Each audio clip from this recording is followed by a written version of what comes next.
Welcome to Earful of Dirt. I'm Aaron Castro. I'm joined by Craig Gradelli. You can find him on Twitter at American RFC, and Bryan Ray from America's Rugby News. It's actually been a while since we've had him on the show.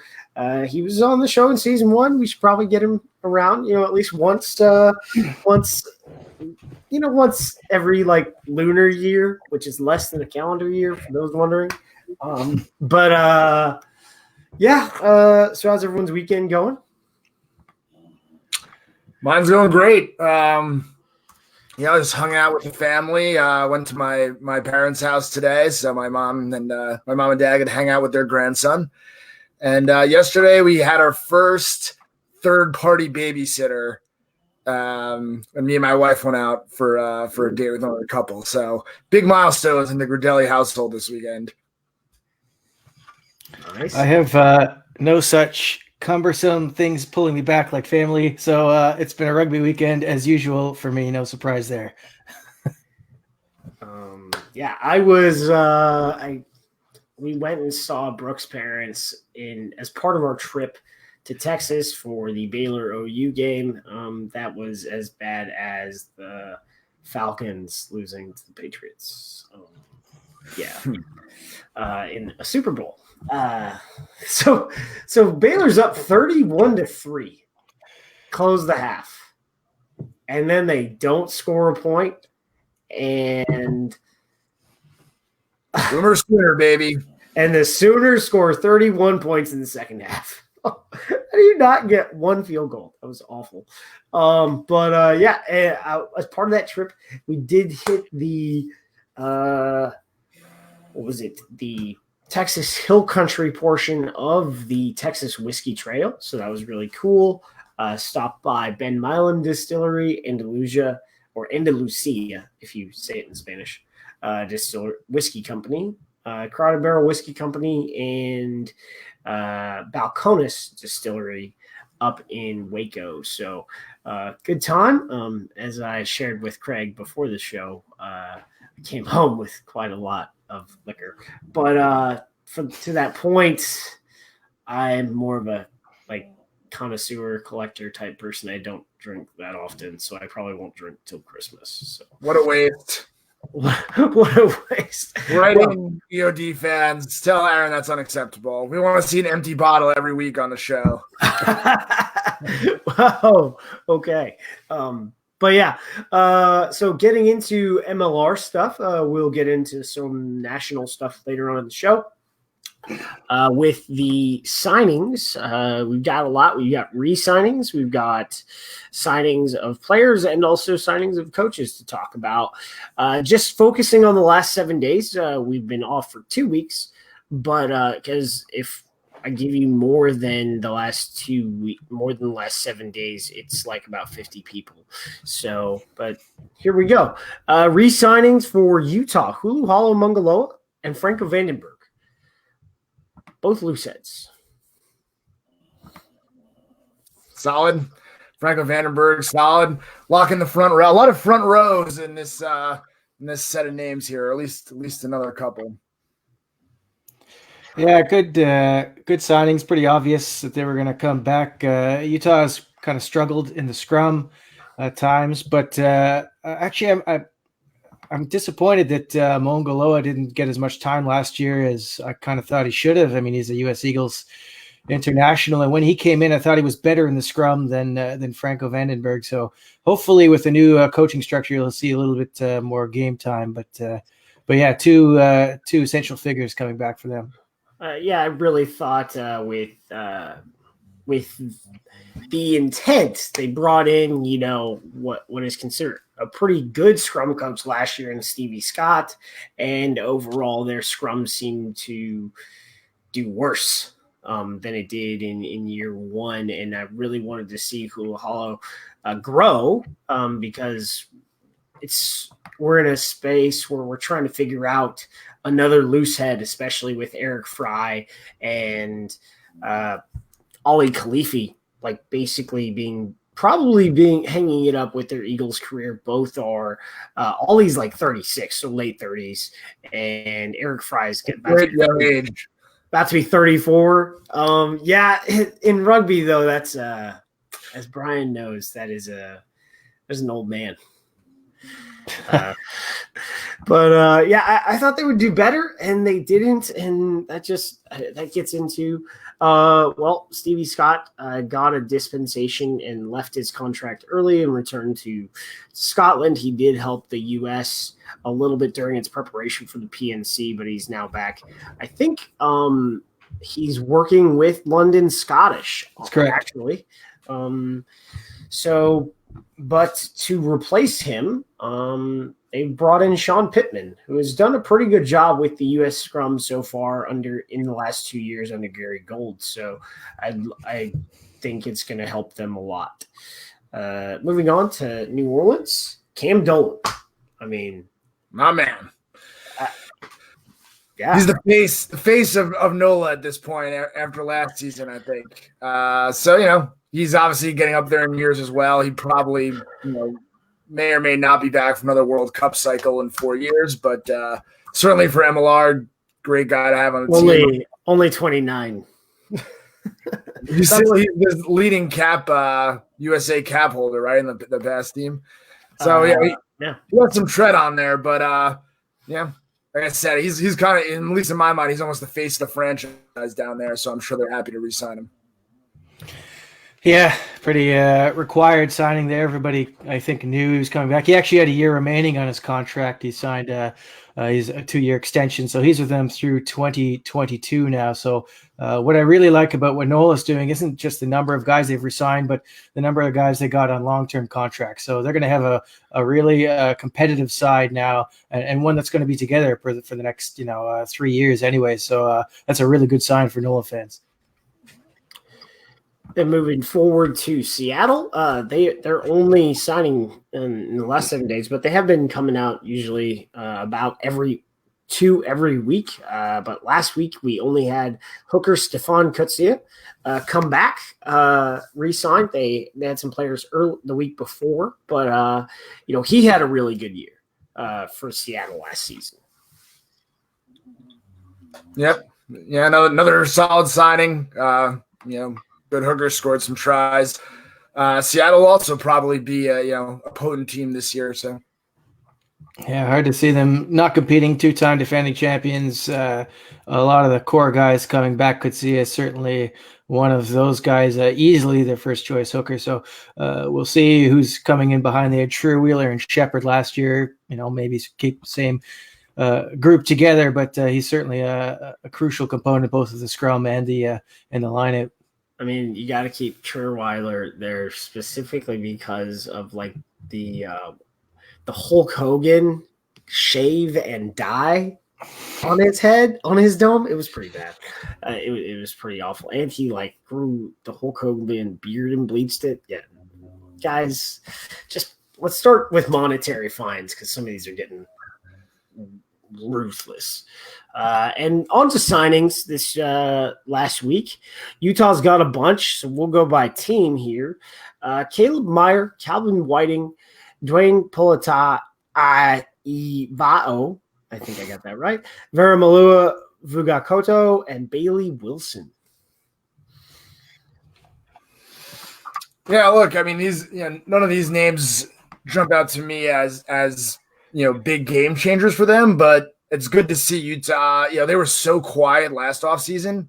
You saw almost no news going into the year. So now there's some coaching changes. They're making a lot of public signings. So at least we're hearing something from them. And we talked a few minutes ago about their scrum, and it was just hard to see what they were doing in the preseason last year, what they'd done to prepare.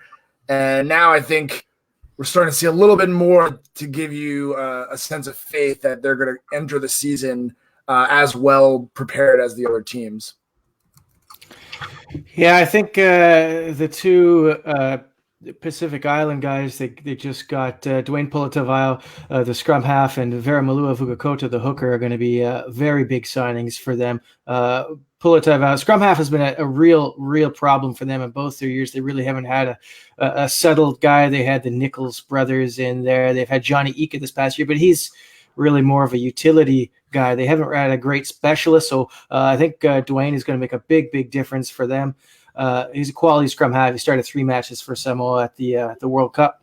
And Vuga Koto is a really, really impressive young, powerful hooker. He played a bit of prop at age grade level, but now he's focused on hooker. So he's big, he's strong, he's good in the set piece. He had a really good game against the Barbarians for those who watched that one. So certainly one to keep an eye on. And only 21 years old, so he's got a big future ahead of him. So those are really good signings. And we should just throw out one just announced actually a few minutes ago, I think, or now, or rookie Tui Halangingi from BYU. Coming in a front rower. Interesting. He wasn't really a starter there, so but he covers loose head and hooker, so that's kind of an interesting signing to me. But there you go, hot off the press. That's an interesting one. I was gonna butcher that name. I completely forgot to add it in there after I'd sent the notes out. But that's an interesting one. Definitely a reliance onto the pipeline of Utah and BYU here. In addition, because you had Calvin Whiting and then Bailey Wilson, Utah guy, right? Yeah, Utah guy, and then Caleb Meyer was a Utah guy, but he was with NOLA last year. I just went through the master stats. I totally don't remember this guy, but he did play 2 games for New Orleans, totaled 23 minutes though, so wasn't really more of a depth guy and wasn't really an impact. Definitely high character dude. Was an All-American when he was at Utah a couple years ago, but it's just it's interesting. There is an interesting mix coming in. They are basically redoing this whole roster. So I think that's going to put, and to an extent they needed to, right? But they're all with redoing the roster, new full coaching staff. It is going to take them some time to gel. But, it's not, this isn't the Prem, right? We're still in a place where if you have the right coaching staff and you get the guys in soon enough, you can get them stuck in and you have a decent year. I mean, they were at the bottom, so the only way to go from 8th on the table is up. Calvin Whiting, I think the other one, he's a USA Eagle. He was supposed to play for them last year. He even has a photo on the website, but I guess his contract never got approved during the season, so he is just a full-on signing this year. Moving to Old Glory, Max Lum moves over from the Colorado Raptors. Jason Robertson, a fly half out of the Mitre 10, and then Jake Turnbull, another prop, comes over from the Houston SaberCats. Yeah, some good signings. Good to see Old Glory taking shape. Always good. Another international fly half coming over, which is probably just the nature of the beast at this point. But at least, that Kiwi fly half experience can disseminate into the league. Jay Turnbull, a guy with good MLR experience, another prop. Another, I think also Jamison Fanara Schultz came over from Houston as well. So a couple of the big forwards from Houston moving over to Old Glory. Yeah, Turnbull's good, handy. It'll be interesting to see who starts at loosehead. They've got Max and Turnbull there. They got Will Vakalahi. They just re-signed him. They had him in the spring campaign. The junior All-American U20 kid. Another. They keep saying he's a tight head, but he's only played loosehead as far as I've seen in the scrum. So I'm not sure where the confusion is there. But he's probably not going to be a starter anyways. But certainly a project player. Robertson, the fly half, will be a handy addition, creative player, and I guess he's kind of there to show Mike Dabulis, the Penn State fly half, the young guy, kind of the ropes as far as professionalism goes. And I guess we'll see. There's a few more coming on the way for Old Glory, a couple international centers from what I'm hearing that are going to make a splash there. So I like what they're doing so far. They're building a pretty solid squad. I don't expect them to be contenders out of the gate, but pretty decent looking side they're putting together there in DC. Yeah, definitely for DC. I wasn't really sure how the expansion draft would shake out, and based on how they played, unlike how you saw the New England Free Jacks exhibition, which was basically a bulk of the core of their side. The exhibition team for Old Glory was really guys that were trying to get contracts or trying to be squad players even. And then the expansion draft, they've been really good with. They were really good with it, and then so far their foreign signings have been very nice as well. Moving on to Houston, this is coming out of the wilderness, still a young prop, is Valdemar Lilo. Yeah, just keeping with the theme here. When you're building a team, you need that front row depth, especially as the MLR season now goes down to 1 bye week instead of 3. So this is probably more, contact, more rugby action packed into a short time frame than many of these guys, particularly domestic players, ever played. So, as you're seeing here, a lot of front row depth, a lot of forward depth being built up in these teams. Yeah, Val's a really interesting prospect. Those of us who watched pro rugby back 2016 certainly saw a lot of potential in him. He was a starter then, and he kind of comes through as a tight head, playing tight head with TT Lamostelli and the loose head side at age grade. But then he switched to loose head mostly in pro, so he can play both sides. He's had a bad knee injury problem for the past couple of years, so that's why he hasn't been in MLR. Really a top prospect though. But he hasn't been signed as like a front line guy. They've got Wiggins and Charlie Connolly coming in at tight head. They got Jamie Deaver and Matteo Sanguinetti at loose head. So it's good for Val. He'll get some playing time, but he won't have all the pressure on him. So really an interesting prospect, though, for American fans. Yeah, I think that knowing the knee injury straight away from season 1, he wasn't available. And I think we're going to see more of these guys. I mean, Val is young. Like, he's 24. And most props, the prime is like 27 to like 31.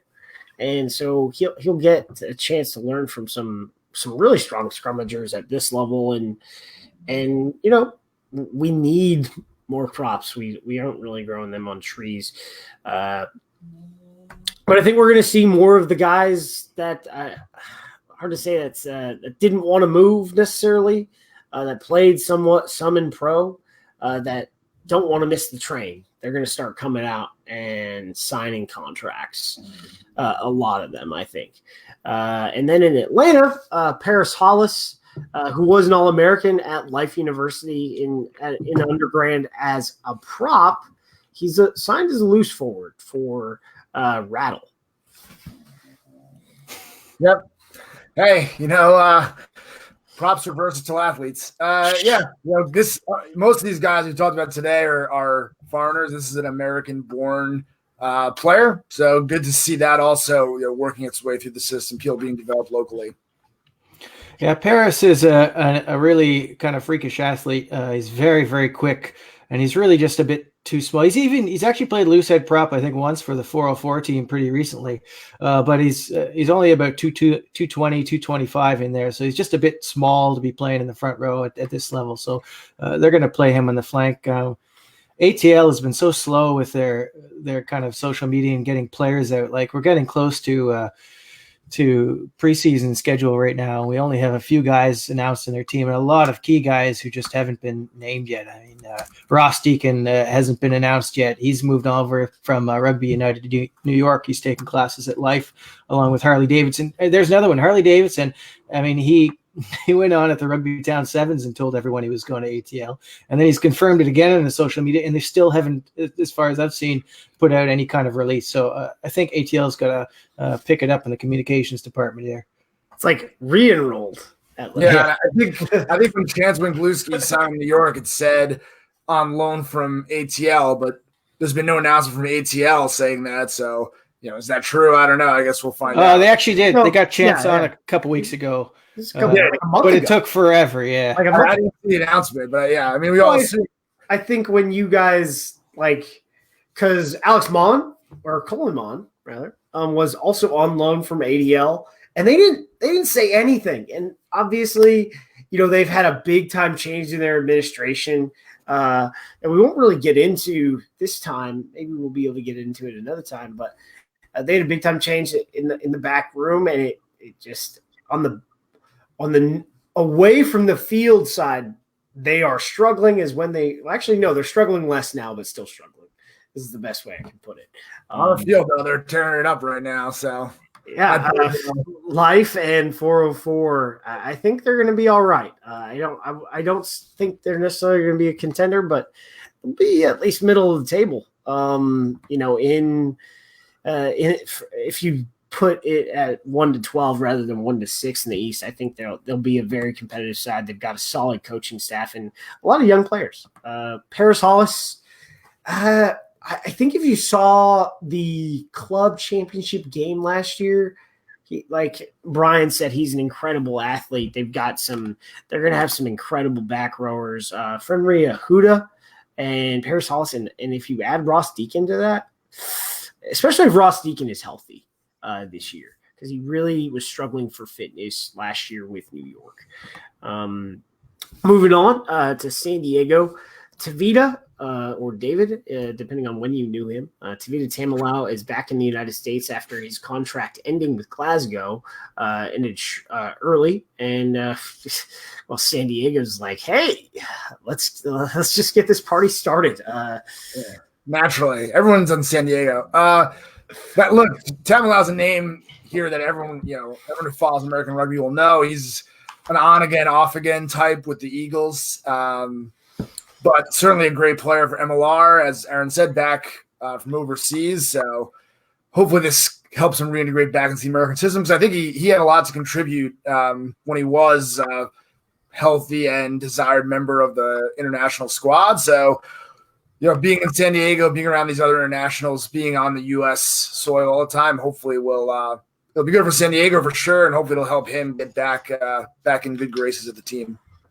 Yeah, fitness has always been Tamilau's big problem. The reason why he hasn't added to his caps, and really why he really hasn't made the impact that we thought he would. I mean, when he first came in, he was outstanding in the America's Rugby Championship, which is why he got signed overseas in the first place. But that's why he missed out in the World Cup. His fitness just wasn't there. So if San Diego can get him, out rolling at all cylinders, then he'll have quite a weapon. And that pack is looking pretty fearsome, it has to be said. They're about too deep at every position.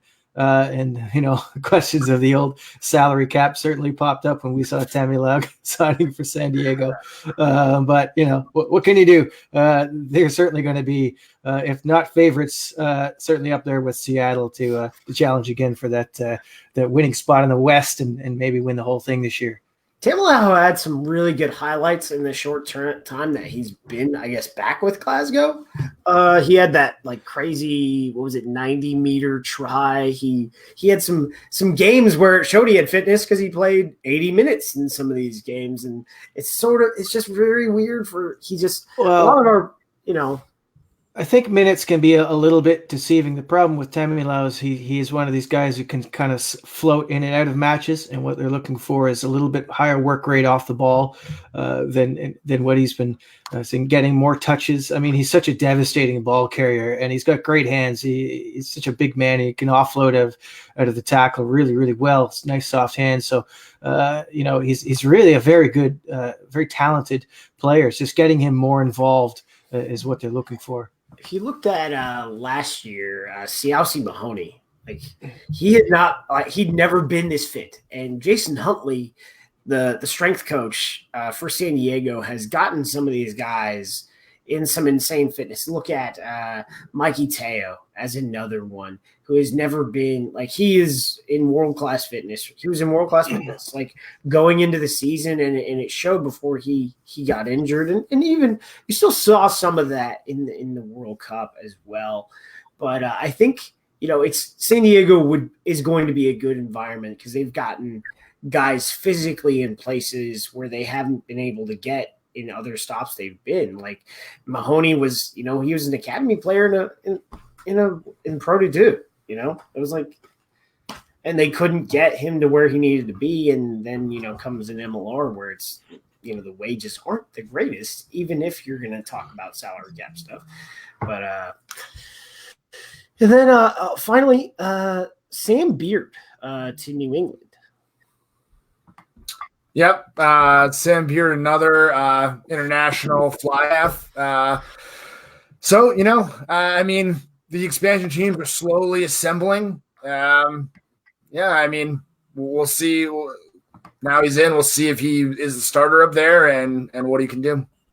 Yeah, Sam's more of a center. He's played. He's got good experience. He spent 3 years at Edinburgh, a couple with the Dragons, so he's got good Pro 14 experience. Before that, he was playing Mitre 10 Cup, and he was actually back in Mitre 10 Cup just kind of briefly after leaving the Dragons. He actually was training with the Crusaders side at Super Rugby. He didn't play any games in Super Rugby, but had a couple in there with their like Crusaders 15 and Crusaders Knights backup team. So he played against the French Barbarians and the Western Force at some point.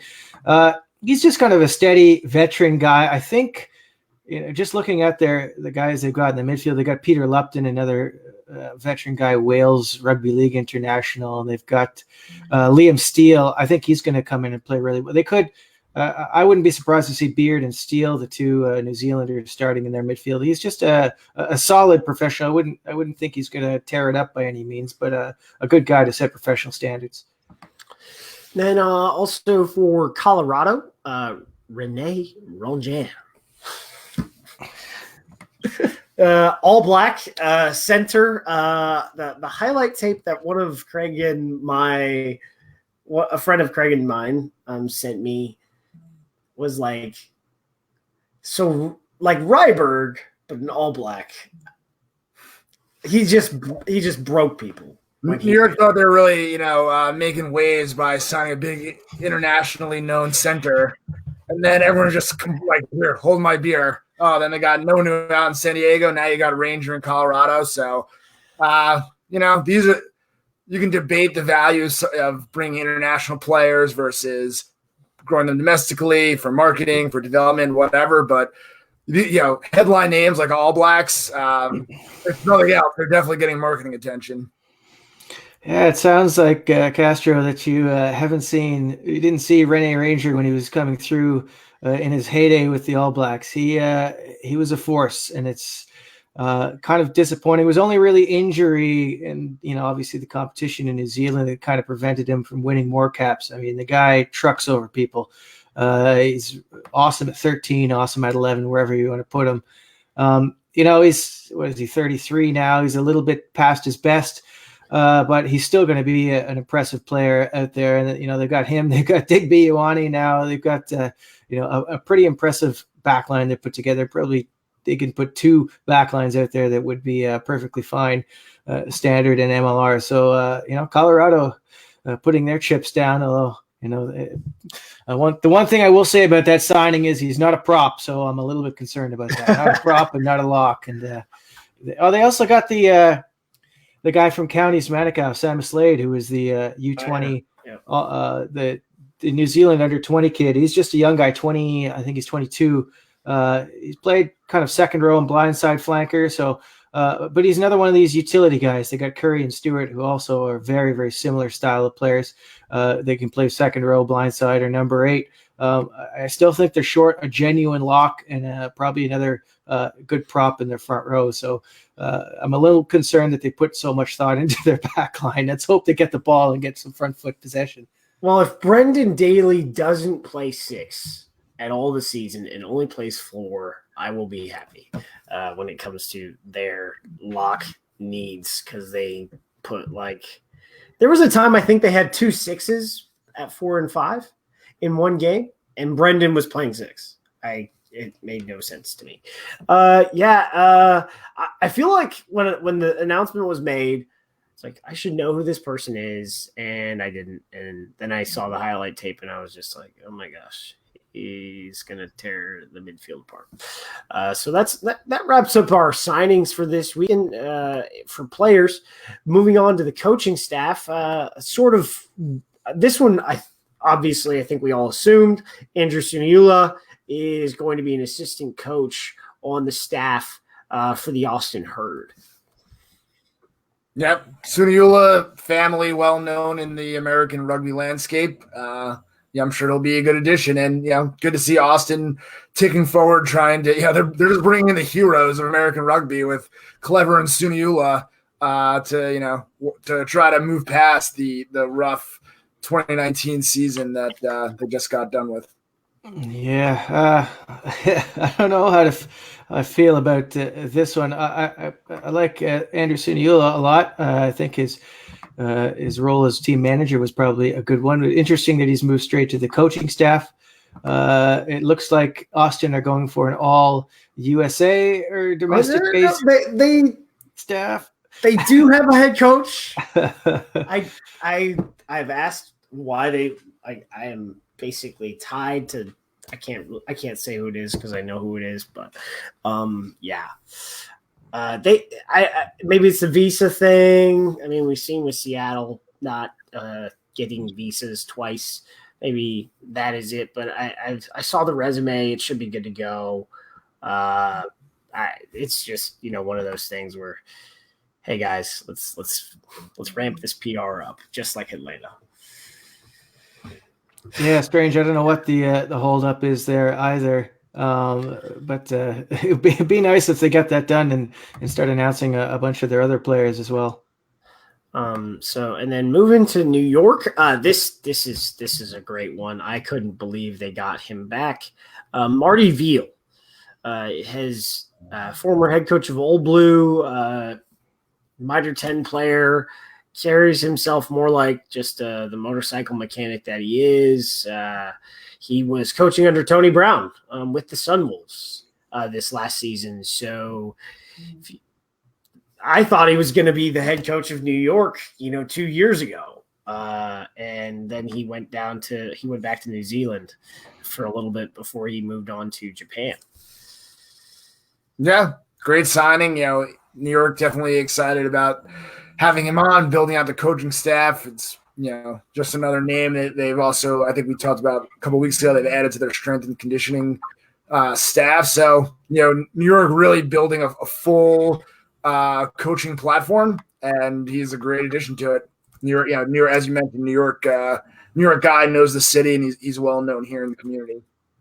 Yeah, New York fans have to be pretty happy with that, having McWilliams and Villa lead the way. I mean, Marty, as you said, a lot of people kind of thought he might slide in there as certainly, if not head coach, the forwards coach, but he's really an ideal replacement for Keith Lensing, who's gone to Seattle. So that's a great pickup for them. And they also announced that second group of the 5 guys they re-signed just a few days ago. Mike Petrie was one of them. I was a little bit surprised to see that he's coming back, but there he is. So they're going to have good depth at scrum half anyways.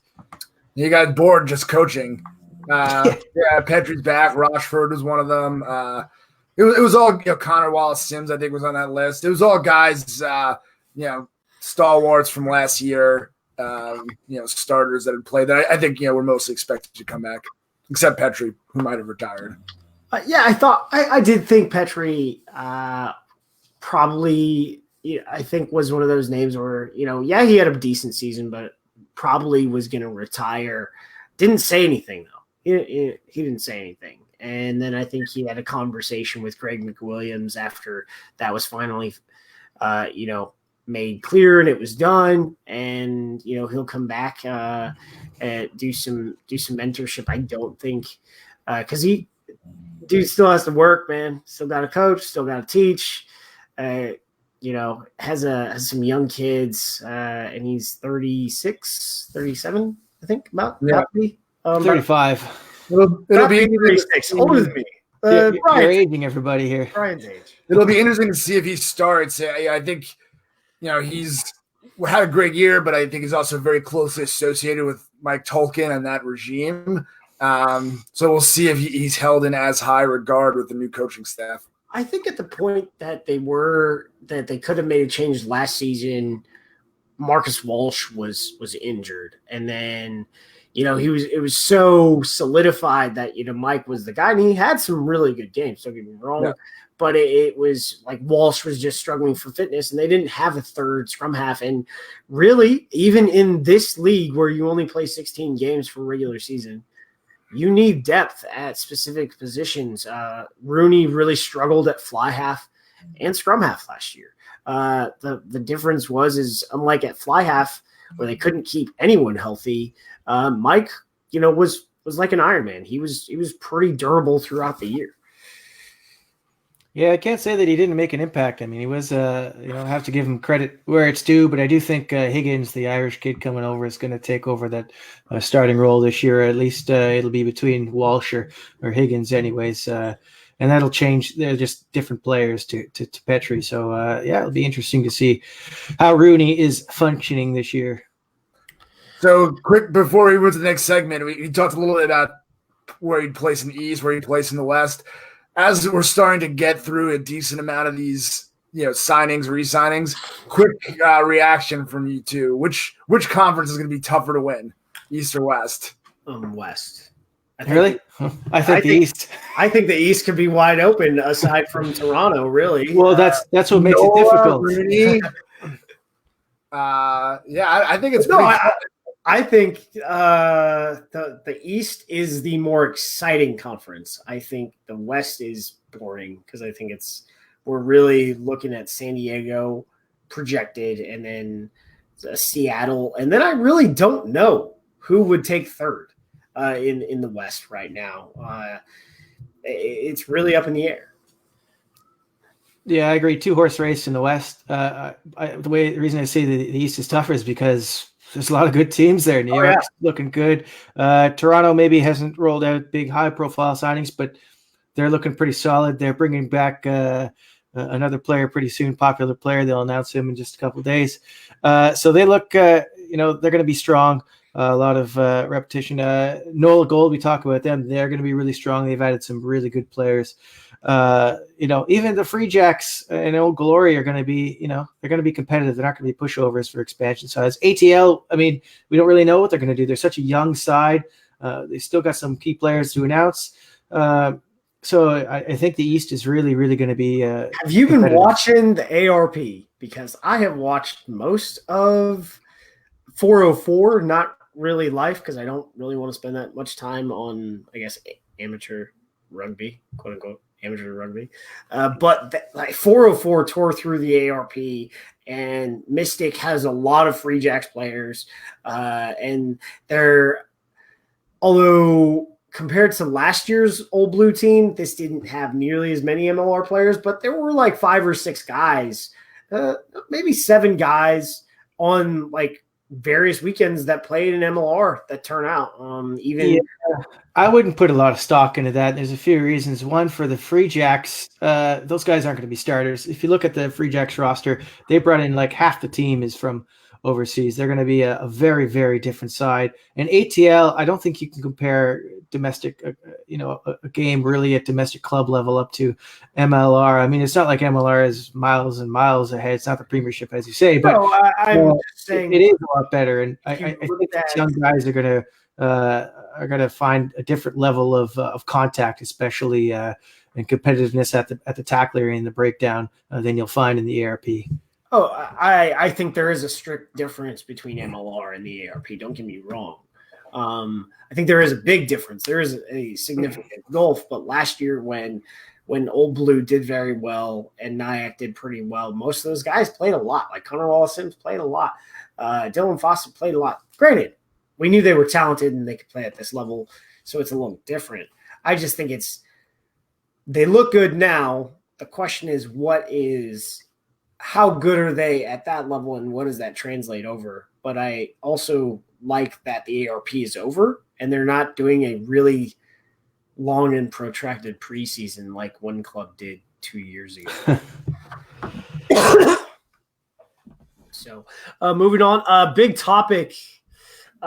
Thursday and Friday, it was broken by an account that was deleted, saying, I wouldn't say it was broken because it's not exactly accurate, although some other folks have made some calls and they put up some stuff, and I had to do a lot of work on this, and the things there were some not so nice things said about it, and there were also just not accurate, based on the 7 different clubs I spoke to.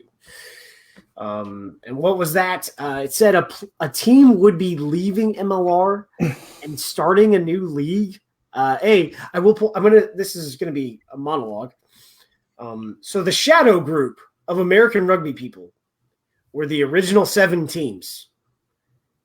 There is no other shadow group. The original 7 and plus some others did all their planning while pro was done, and everyone was pretty sure the league was going to, Doug was going to pull the plug.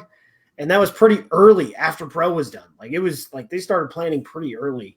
And he pulled the plug. And if you talk to some people in the know, Doug in the middle of the season told different guys that he was just gonna pull the plug. Didn't matter if he was gonna get a sanction extension. He was just gonna pull the plug for whatever reason, because I guess he thought it would be a self-fulfilling prophecy or something. So this is the MLR is the shadow group that put something together and got it off the ground and existed. So the only other league someone would go into would be back to an amateur competition, and that kind of singles out what team it could be. But the moves they're making would make no sense if they would go back to being an amateur team. Yeah, I mean, that's read. It's been deleted, so I don't have it in front of me. It said, as you mentioned, that a team was leaving to join or at least suggested heavily was going to join a competing domestic professional league. There was some other allegations there too about lawsuits. Welcome to business. Right. But just to point out that there was a little more to the tweet than just that, but that's obviously the hottest button issue. Seems hard to believe. And since that tweet came out, I don't know when it was, Monday, maybe it was earlier this week. It got a lot of burn during the week, and it's hard to go back after all the tweets are gone, but you were seeing things like tomorrow there's going to be an announcement or whatever, and then no announcement ever came. So, I find it really hard. It was an announcement, and the announcement was an All Black was signed. Yeah. Every tweet like the next 3 days when it was a team, before I read the words, I was thinking like, this can't be it, can it? But no, nothing was it. I think, is there a possibility that there's some truth in the sense that teams are struggling financially and maybe thinking about getting out? I have no trouble believing that. I think that's very plausible.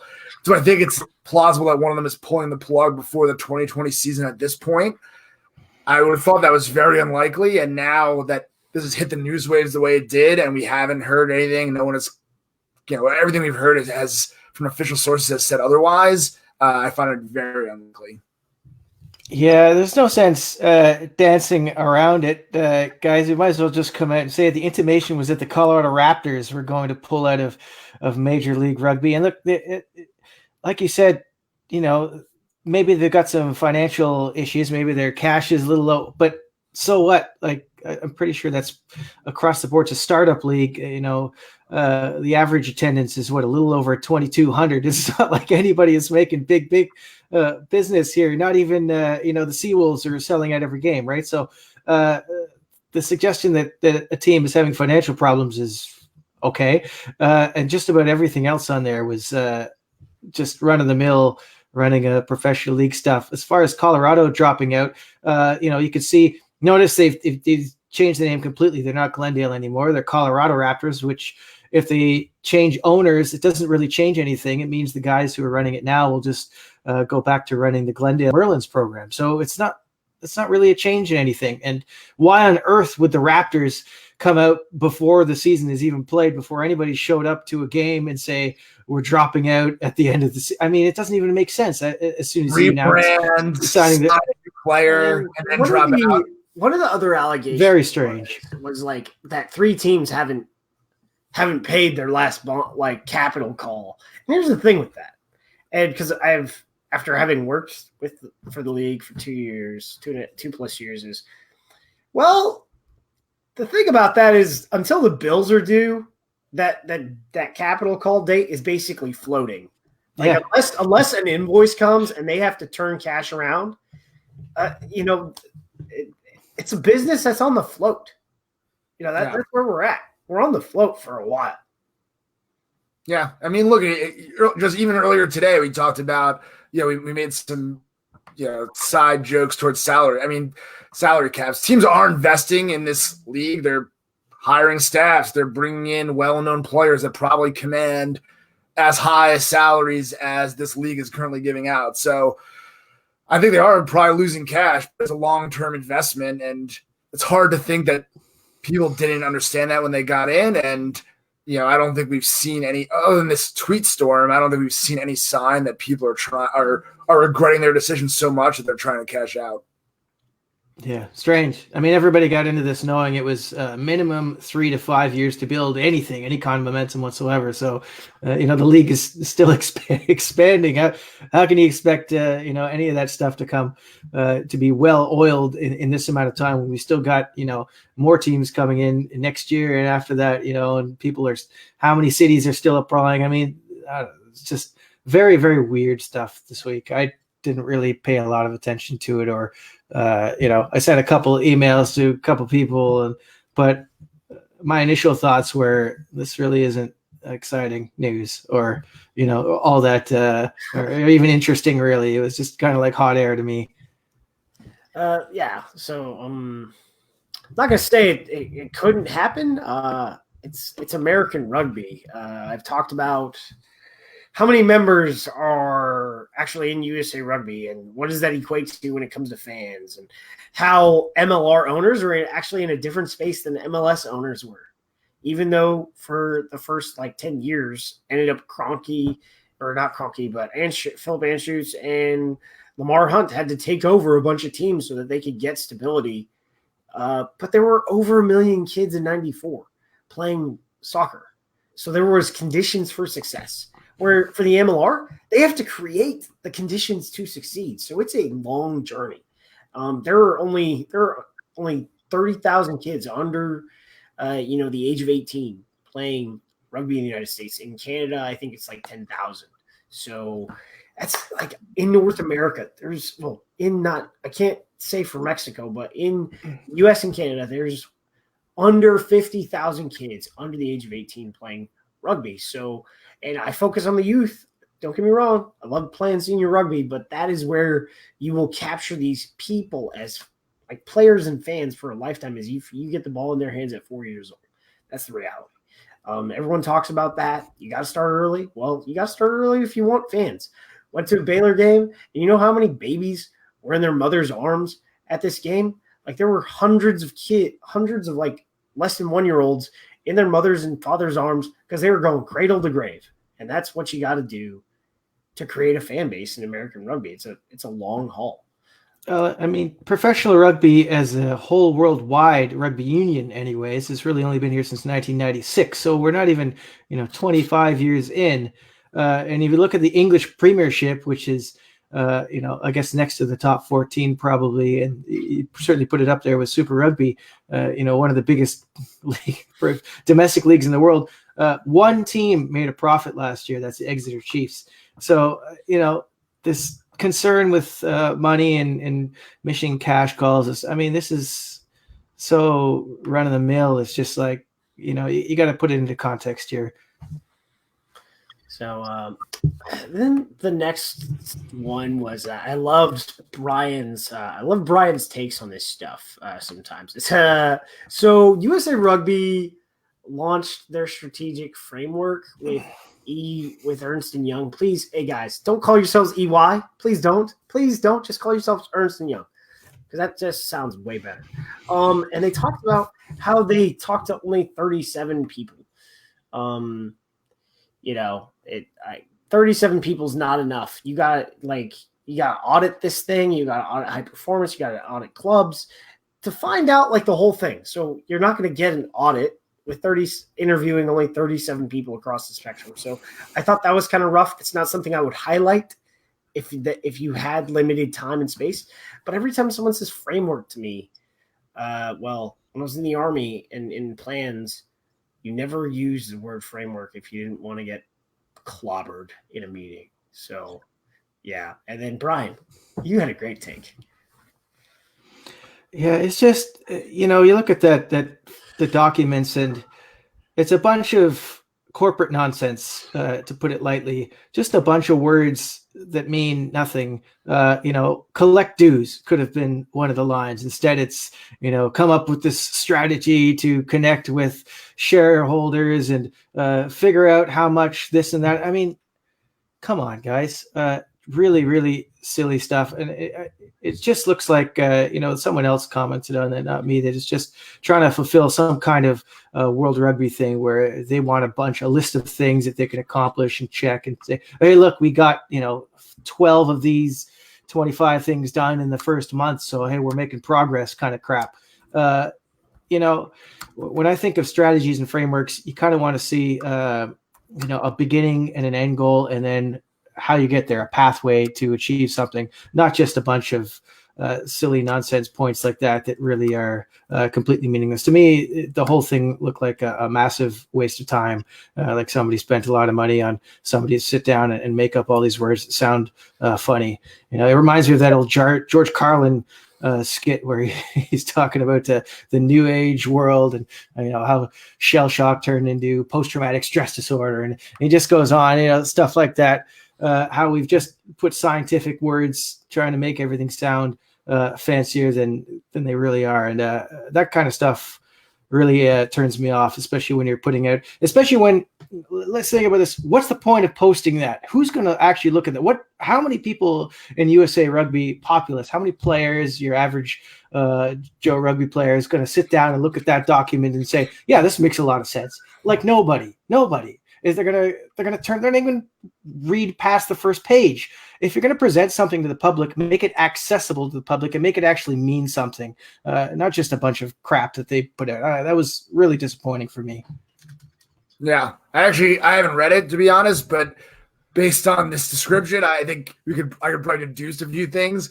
I would imagine the Ernst & Young team that's on this is probably the consulting team and not the audit team. So it doesn't surprise me if that were to be the case, that the document they produce would be, very salesy in its language, as opposed, you just got to think of what they're trying to accomplish with that document, as you say, Brian. I mean, it's probably not meant for the consumption of senior level rugby players to understand what's going on in their union. It's probably, the first or one of the early documents in a process where they're going to attempt to professionalize at the board level and their operation. And it's really probably something internal that they can then use in the board to say, okay, we got to drive our goals with, these backdrops in mind. But, when you pay for consultants to come in and do something, you get some flowery language sometimes. So yeah, hopefully there, whether it was in that document or not, I think we can all hope that they're going to actually professionalize as much as they possibly can, and make a sustainable, feasible organization going forward. So moving on we've got some international rugby, which is pretty awesome. When it comes to Canada's been a bit better about getting Les Rouges Féminines, as if you talk about it in French, because the nickname for the men's team is supposedly Les Rouges, so the Reds. So apparently they are Russian. But no laugh. Oh, well, got a grin from Brian, so we're good. So we've got a 2-game series. We played Canada last in the women's CANAMs during the Super Series, which was great. When money was really scarce, and money's still scarce now. But the fact that we're playing more games is really important. If you're in San Diego this week, admission is free at Chula Vista. And this is, again, about getting games in. I guess it's on Flow Rugby. So there's that. For the U.S., we're bringing in 10 women that weren't in the pool during the Super Series and 7 possible debuts. So still a really young squad. We had a really young squad during the Super Series. Some of these younger players, it will be really cool to see again. And then some of the players that weren't in the squad during the Super Series, like Tess Fury, one of my favorite players. It will be York Rugby Club. Really cool to see her out there again. She last featured in the World Cup in 2017. So, what kind of squad are you guys bringing, Bryan? I kind of read through it, but could you request the media person to at least put the position of the player on the Don't even get me started on that stuff. I have to do that all myself when I go through the teams. It's a kind of a similar thing to the Eagles where got kind of a core group of players with experience, but then some of the older players, J.C. Gresnick, Laura Russell, have been rested. So still looking at new players. Of course, we got the World Cup just a couple of years away now. So this is kind of the time where kind of a last look at new players. There's not going to be a whole lot coming in for the next, after that 18 months or whatever, till it is to the tournament. So at that point, it's putting the team together, and you only have limited time together. So you really got to start refining. So there's going to be a few new players getting a look, a few who kind of been on the fringes, who are coming in. So it'll be a solid side, but of course, with the two games in 4 days or whatever it is, Wednesday, Sunday, you're going to see a lot of different players running through those two games. So two very different lineups. So I think both results will probably be close, but I think this is just more about getting players in and putting them in positions under pressure. Yeah, for me, it's really hard to know what we got because it's so inconsistent, and we are trying to get a look at some players. And I know we're not getting some of the sevens players because they're gearing up for Dubai, Emily Henrik, Alif Kelter. Chena Emma. Well, no, Chena Emma wasn't. Chris Thomas was in the last assembly, but I would like to get Dia Tapper and Nicole Heverland and Abby Gustitis, like all these women that were part of the World Cup team, to be able to, when they're not in the window, if they be allowed to vie for selection, because it would increase some athleticism and some professionalism along the squad. A lot of these players, who do we got? We've got some hardcore hitters. It's always good to see.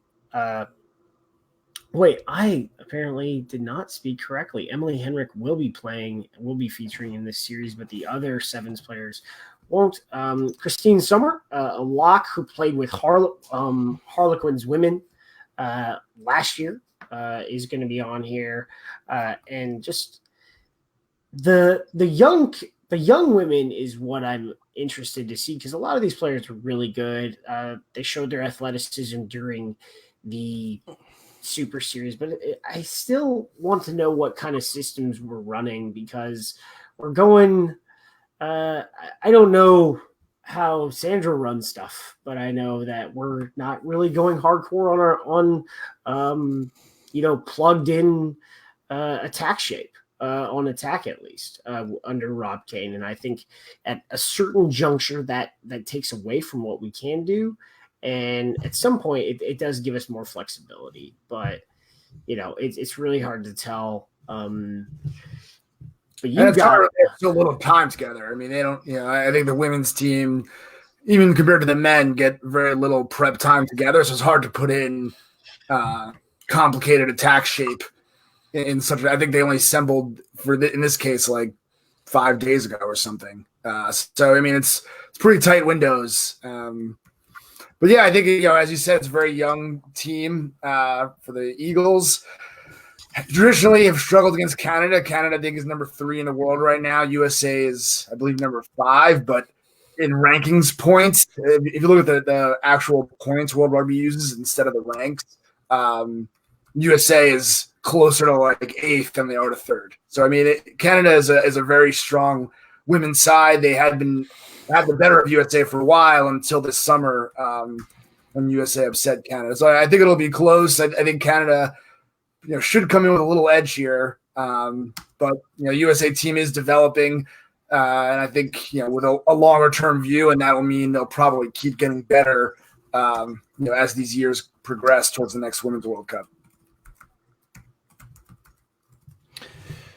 Yeah, like I said, there's going to be a lot of new players coming in here, and as you were mentioning, Aaron, a second ago, there's going to be key players missing from both the women's Eagles and from Canada.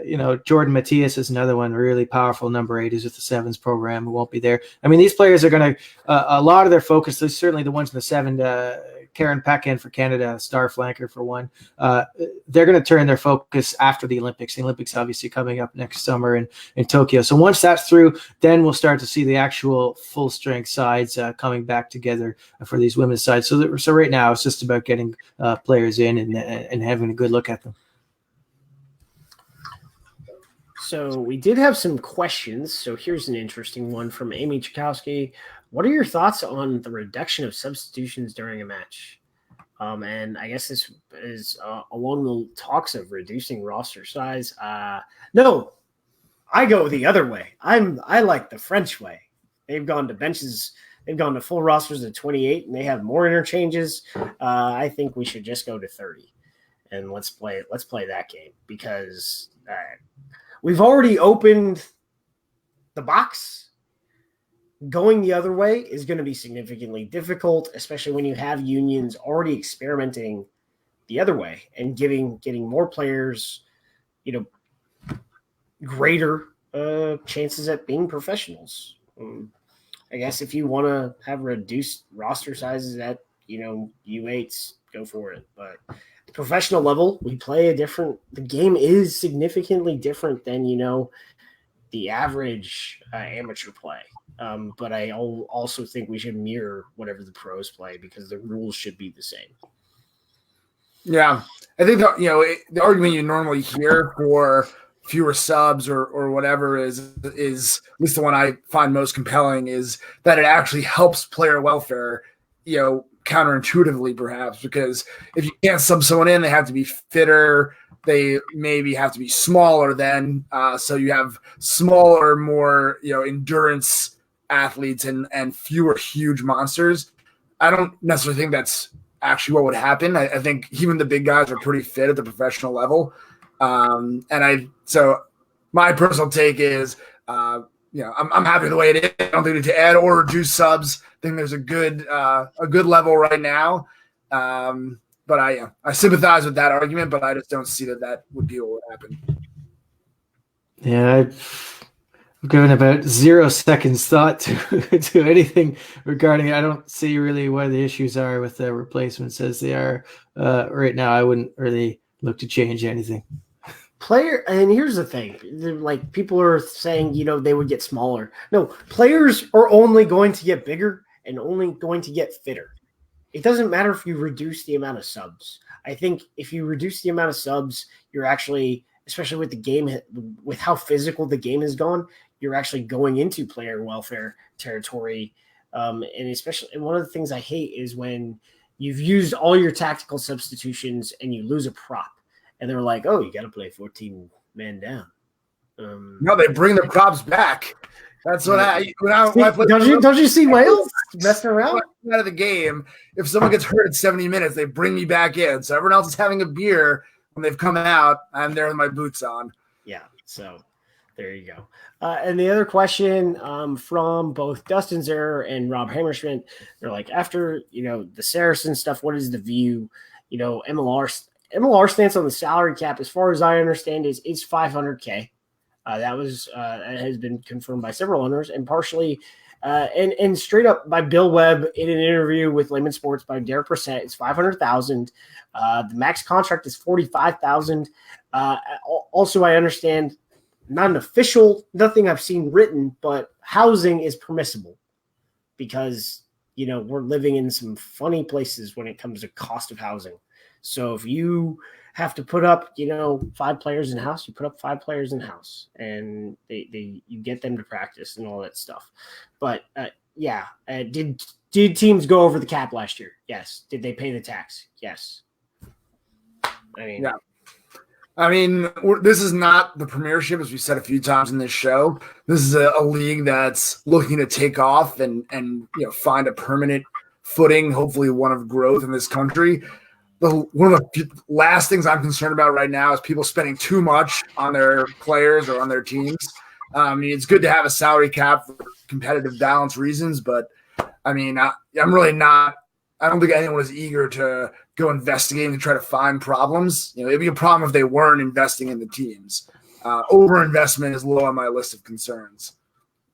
Yeah, this is an issue for the other owners and the other managers in the league. Really, I mean, is anybody really going to be upset that another good player is coming to MLR? Like, I don't think that should really be high on many people's priorities right now. I don't think it isn't like, yeah, San Diego's very strong, but it's not like they're so strong that they're completely unbeatable and invincible. They're going to have injuries. There's going to be somewhere where they're weak on the roster. They're going to find something that's an issue with them. So, nobody's buying a championship. I don't think.